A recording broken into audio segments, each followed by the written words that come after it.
Nananatili umanong mapayapa at tahimik ang bayan ng Santo Tomas ayon iyan sa Philippine National Police.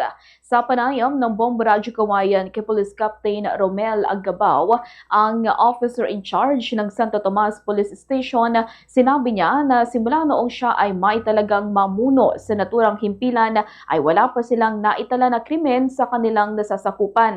Ito anya ay bunga ng mas pinaigting na police presence at mobile patrol na ginagawa ng mga kapulisan 24/7 maging ang pagbisita sa mga barangay at eskwelahan. Araw-araw din anyo silang nagsasagawa ng Oplan Tambuli upang matiyak na lagi silang nakabantay at nakaalerto upang matiyak ang kaligtasan at kaayusan sa bayan ng Santo Tomas.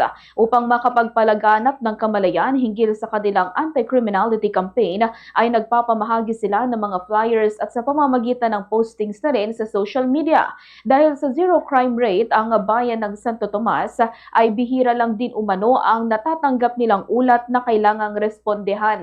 Mula Enero 2025 hanggang sa kasalukuyan ay mayroon silang naarestong 10 wanted person at mayroon ding naitala na 5 surrendered firearms.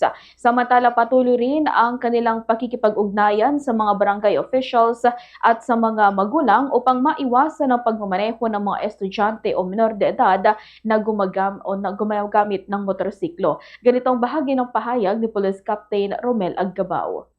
Pagbisita natin sa mga barangay, daily po na basis yan kasi ang mga pulis natin is na-dispatch may mga pulis po sa barangay na nag-monitor po sa peace and order ng kanilang mga post. Saka yun po yung conduct po ng daily Oplan Tambuli po na nag-a-announce kung ano po yung mga dapat natin gawin upang makaiwas sa krimen o upang maiwasan ang pagkakaroon po ng insidente sa isang barangay.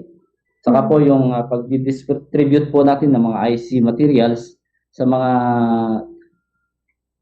estudyante sa paaralan, saka sa mga places of convergence, saka yung pag-post po natin sa social media with regards po sa anti-criminality effort po ng PNP.